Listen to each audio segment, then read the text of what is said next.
Every nation is run by an organized minority of its population, a ruling class, and that class always tells a story about why they should be in charge. Be it the divine right of kings, the mandate of heaven, or popular election, every ruling class invests in a narrative that grants them legitimacy.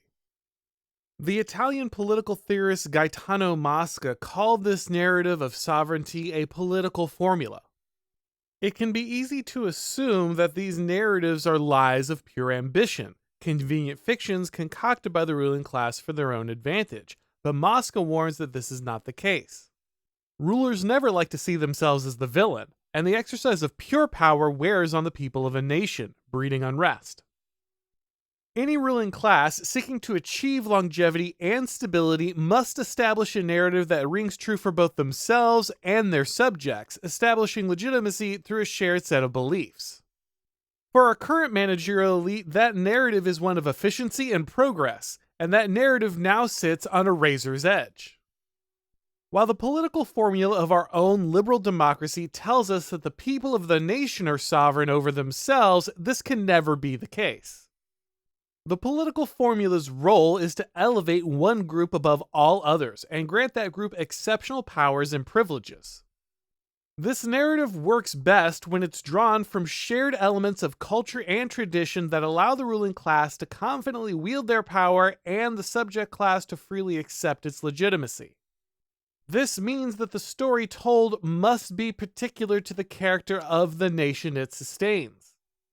Early religions were the natural source of this narrative as they tended to be tribal. The gods of the city were particular to those people and grounded the power of the ruling class in something that was deeply personal to the in-group. While this was very effective, it made large-scale cooperation impossible as there was no basis for shared values between tribes. The rise of great religions, like Christianity and Islam, allowed for large-scale civilizational coordination among many different peoples who now shared a common point of reference. While these great religions solved the problem of scaling coordination, they generated a new problem by creating supranational organizations that competed for sovereignty with the rulers of particular peoples.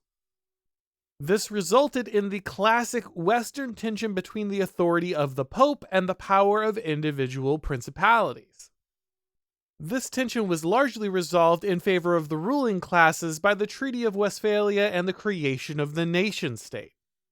Universities today aren't just neglecting real education, they're actively undermining it, and we can't let them get away with it. America was made for an educated and engaged citizenry. The Intercollegiate Studies Institute is here to help. ISI offers programs and opportunities for conservative students across the country. ISI understands that conservatives and right-of-center students feel isolated on college campuses and that you're often fighting for your own reputation, dignity, and future. Through ISI, you can learn about what Russell Kirk called the permanent things, the philosophical and political teachings that shaped and made Western civilization great. ISI offers many opportunities to jumpstart your career. They have fellowships at some of the nation's top conservative publications like National Review, The American Conservative, and The College Thinker.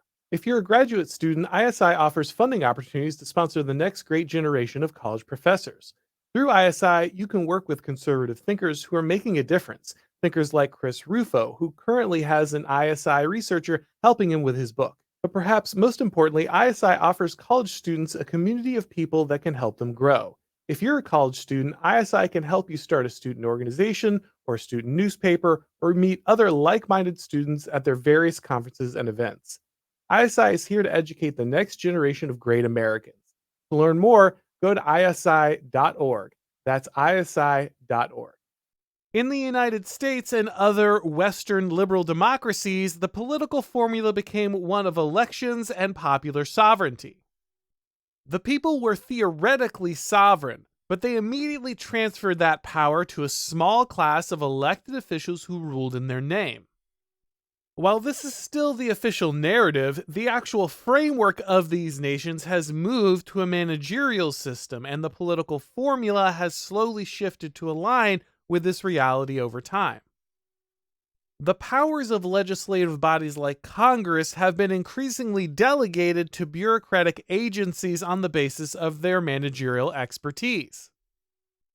Decision-making has been transferred out of the hands of elected officials who now hold ceremonial debates over political action, while the real policies are crafted and enacted by experts who are shielded from public scrutiny. The public is assured that while elections are essential and democracy is sacred, politicians are only valuable insofar as they trust the science and ultimately place the real decisions in the hands of our new priestly class. Nothing brought the reality of this political formula into focus as clearly as the events surrounding the COVID pandemic.